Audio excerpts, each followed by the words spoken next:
Hi and welcome to our program. Today we are visiting Kunstcentret Silkeborg, where we're going to learn about its history, about the sculpture park and its secret places. Follow me.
Hi Lars, thank you so much for having us. Nice seeing you.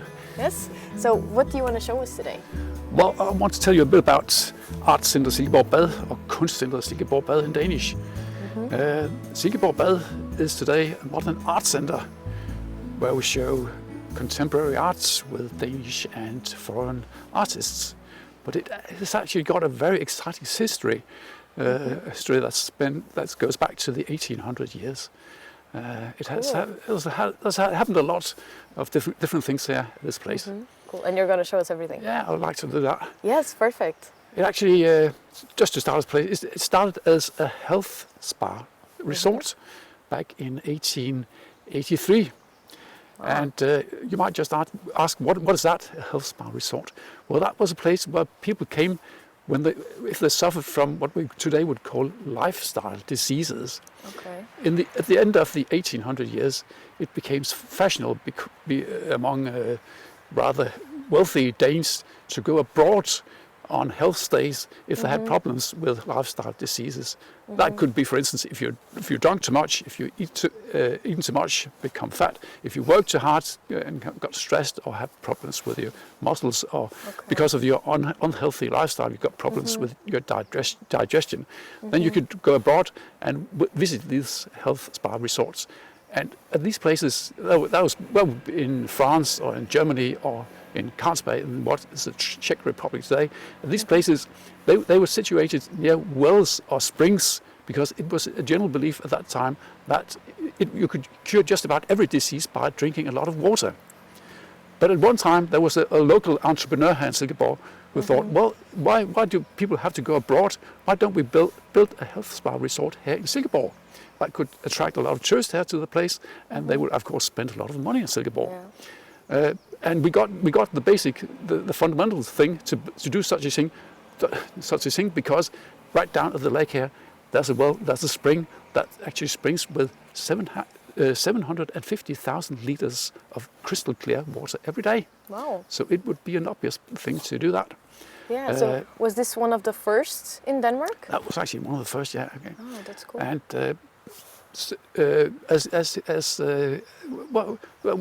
took a while before the idea was actually made into reality. But eventually, as I said, in 1883, the place was built here. And perhaps I should explain a little bit about what people came here for. Apart from drinking water, which was rather essential in the treatment, they came here, and inside the building here, you also, apart from drinking water, you actually also took a lot of baths. Like hot baths, with the thermal water. Certainly also cold bath inside the building. Cold. Yeah, inside the building there was two big pools with 8 degrees cold water, one for men and one for women. Of course, there was no hanky-panky there, but that was part of the treatment, because it was believed that taking a lot of baths would cure a lot of diseases too. And you know, it's become fashionable today to take swims in the sea during the winter, and you know the feeling. Well, it's rather, it's a bit harsh. You do, but after that you feel really good, and your blood is running, and so there's a bit of a sense in it. So that was part of the treatment too. You could get a massage, you could get different kind of treatments depending on what your problem was. Yeah. But as I said, basically one of the main things was to drink a lot of water. Okay. And the water came from, as I said, just down at the lake here. Yeah, and perhaps we should go down and take a look at it and perhaps taste the water. We could get more healthy than we are today. Ah, that would be cool. Okay. Well, let's go down there. And is this the original building? Yes, it is actually. Okay. So.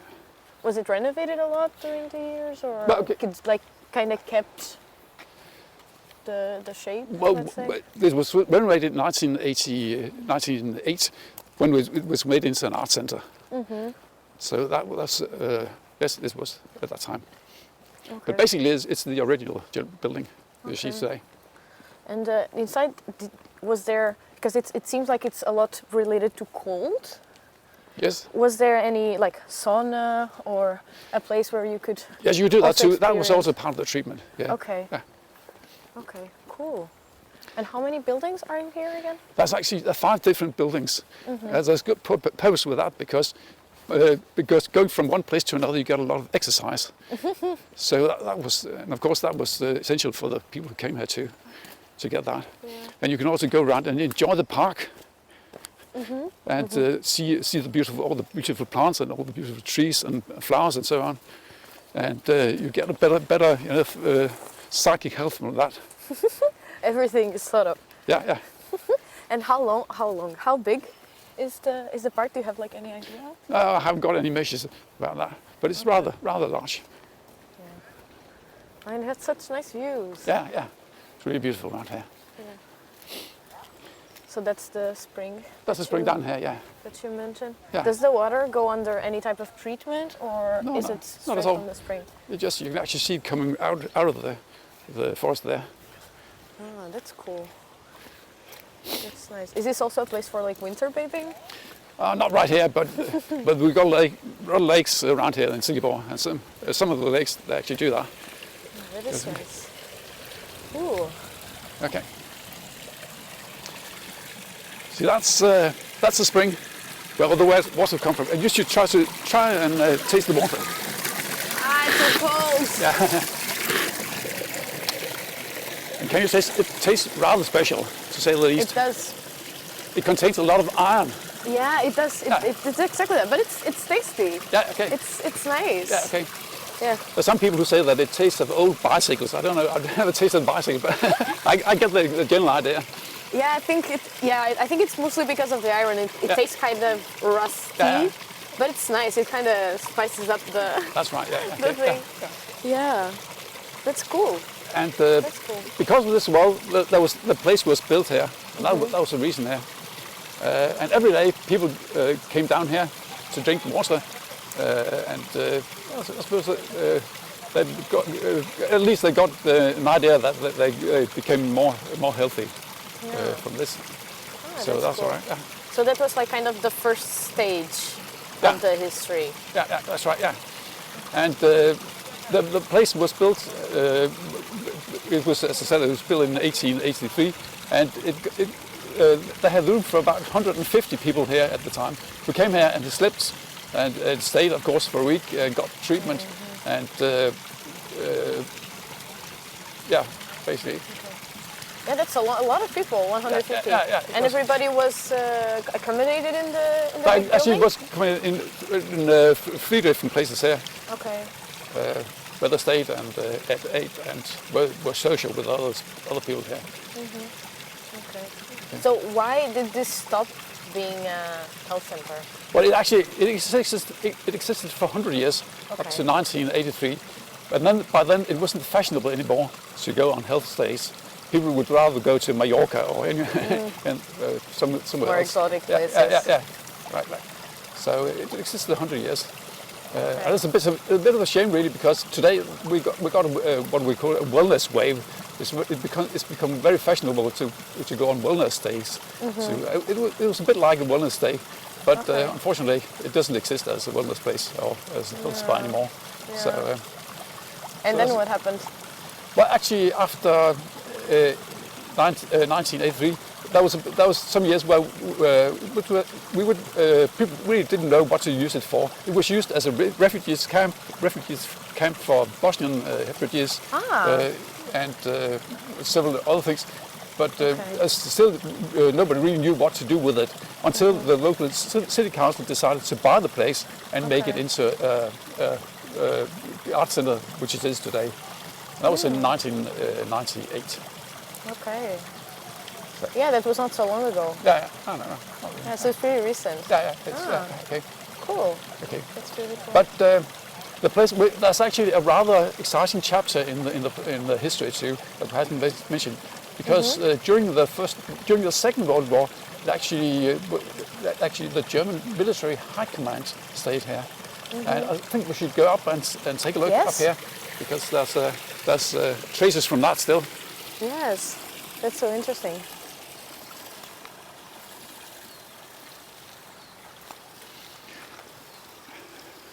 This direction? Okay, yeah. Yeah, we'll just go here. Yeah, this is quite nice. Yeah. And for how long was it under German occupation? About 3 years, at the end of the Second World War. Okay. Oops. Ooh, I feel why it say this is part of the healthy lifestyle. You get a lot of exercise by doing this. Yeah. But people still come here because of the water, right? Yeah, well, that's actually a few who does, yeah. And up until recently, you could actually buy the water unbottled, bottled by Carlsberg. It was called Kurvand. You can't do that anymore? No, you can't actually, but up until last year you could. Oh, okay. What happened? Well, apparently they don't want to use it right now. We're looking for another brewery who wants to do that. Okay. So this is the bunker? This is a bunker, yeah. And that's just a minute. Just need me to get my again. Okay. Well, as I said, there's a rather interesting chapter in the history here. And during the Second World War, the place contained the German military high command. The history is that Denmark was occupied by the Germans in 1940.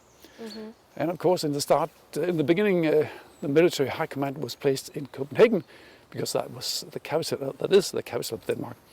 But as the war progressed, it became. If you think of it, it's okay. As the war progressed, it became more and more evident that at one time the Allies would go ashore somewhere in Europe. As well know today, they went ashore in Normandy, but nobody knew at that time. There was a risk that they could go ashore out on the western coast of Denmark. So the Germans decided to move their military headquarters closer to the west coast here, actually in Silkeborg. So they confiscated this place here in 1982 and started building the headquarters. And in 1943, the military high command came out here and stayed here. And that, as you see, there's a rather large bunker there.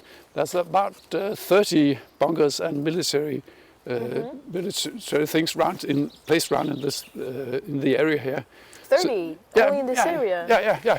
Oh, that's actually a lot. Yeah. So there's a lot of evidence about from that time there, you can see.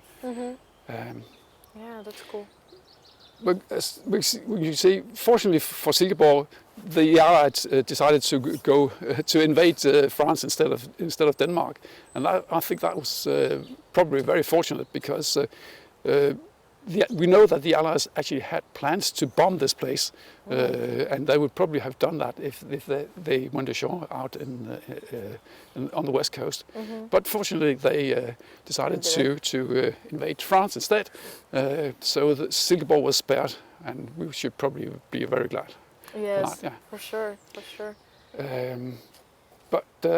So actually nobody was hurt here during the Second World War, and that was lucky. And at the end of the war, the Germans left the place, but then it was immediately used again, because during the last part of the war, there came about 250,000 German refugees to Denmark, and they were, of course,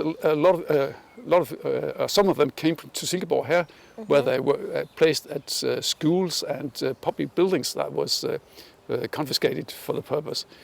But there was a problem with these refugees, because most of them was really ill, and a lot of them died, and the city council wanted them out of the city. They was afraid of the disease, that the diseases would spread. So all of the refugees was actually gathered out here at this place as soon as the German troops had left the place there. And it was surrounded by barbed wire and something originally put there to keep the enemy out, but instead was used to keep refugees inside the place there. So it was converted to a refugee camp instead. Okay. Did they kind of use the health facilities since they were sick? Yeah. Was it because of that? No, they used it for housing for the refugees, and it wasn't enough. So that they built a small town actually out here to get enough accommodation for the refugees. Okay. And there came about 3,200 refugees to this place here and stayed here. They stayed here for two years, and they were not allowed to leave the place at all. They had to stay here.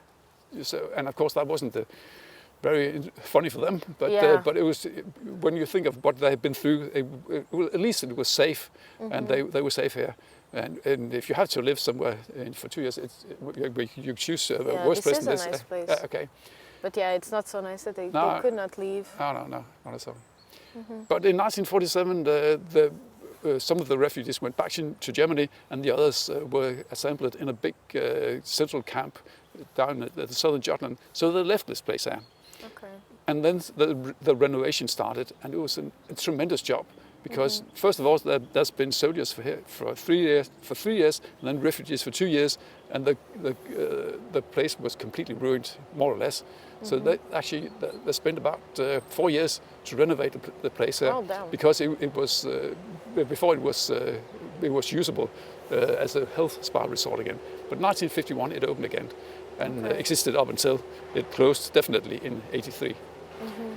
So that was the story about that. Today actually one of the bunkers has been made into a museum, and if you're a bit interested about the Second World War, I can recommend that you visit it. It's very exciting, and you can, if you want to, you can go on a guided tour around the place there to see some of the other bunkers. There are several bunkers here. Actually. I thought this was the only one. Oh, that's cool. Yeah. Do you think it's possible if we go in? I haven't got a key, so I can't. Sadly. But this is really interesting. Yeah, okay. Nice. And you can actually see here, like, what's you can see a map of where the different bunkers are. Okay. And we are on the first one? Yeah, that's right. Yeah. Okay. Yeah. Yeah, there are actually, like, quite a lot. Quite a lot. So interesting. Yeah, okay. Right, that was the rather exciting chapter of the story here. Let's go on here. Okay. Yeah, for sure. Where are we going next? Actually, up on the lawn here, just to talk a little bit about the buildings here. Okay.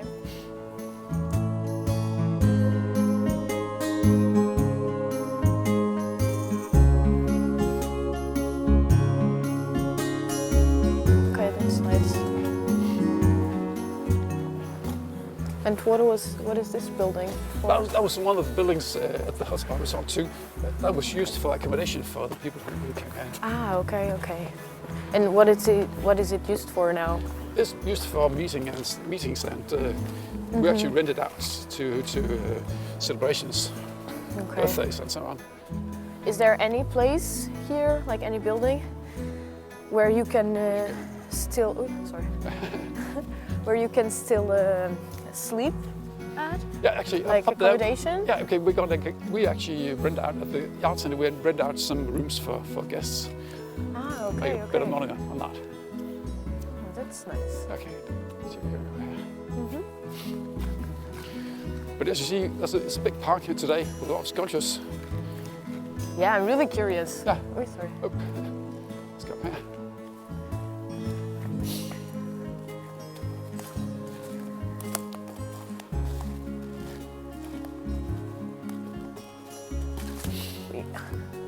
This is actually a quite big building also.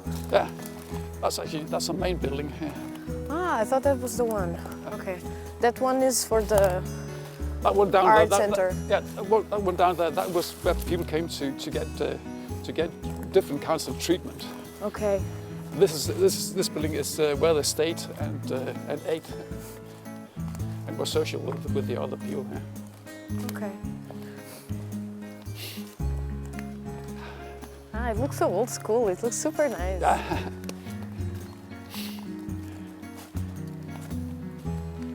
Ah, you also have a theater?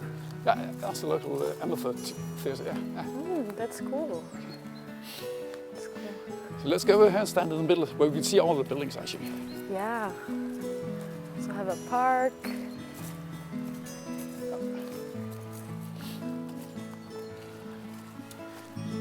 Ah, it's so nice with the sun. We were really lucky today. That's right. Okay. So here we can see just about all the buildings here. Okay. And when it was decided in 1883, 1883 of course, to build this health spa resort, they actually got some of the best architects in Denmark to draw the buildings here. Actually, this building and that building and that building is drawn by the same architect who was responsible for the Royal Theatre in Copenhagen, for the National Gallery in Copenhagen, for the Pantomime Theatre in Copenhagen, and Hotel d'Angleterre in Copenhagen, a very famous hotel. So he was really the hotshot of the time among architects. And that building over there is drawn by an architect who also drew the Palace Hotel in the town square in Copenhagen and other important buildings there in Denmark. So it wasn't really anybody. They were really the best architects at the time here.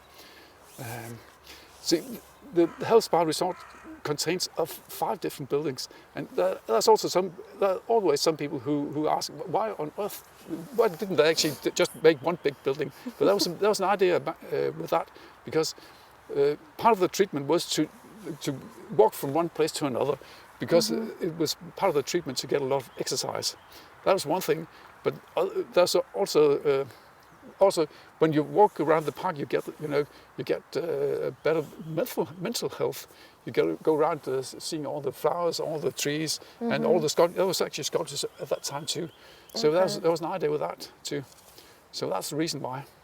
And it's super nice. It's so like in the middle of the nature. Like you feel like you're like in the middle of nowhere. So protected. Yeah, that's right. Yeah. That's super nice detail. During the history, the place has been visited by several famous people. Actually, I think the most famous is probably the German Field Marshal von Rommel, who's known as the Desert Fox during the Second World War. He actually came here in 1943. He was on an inspection tour around in Denmark to see the fortresses out at the western coast here. But he used this as a place to start and end his tour, and he stayed up at that building there. Actually, he sat in right in there. Oh my God! So he's one of the people who visited here. But when it was a health spa resort, it was visited by a lot of Danish famous actors who came here. So it was actually quite fashionable in its time. Yeah, I can imagine. And it was also rather expensive. It wasn't anybody who could afford to come here. You had to have a rather large income to come here. Yeah, I can imagine. Yeah. And it was usually all the time, like, could you just come for one treatment, or did you have to stay and like have the full experience, kind of? That depended on what your problem was, what your disease was. You usually stayed here for 1 or 2 weeks. That was the most usual. This was super interesting. Thank Okay, you. okay, Thank great. you so much Okay, you're for showing us around.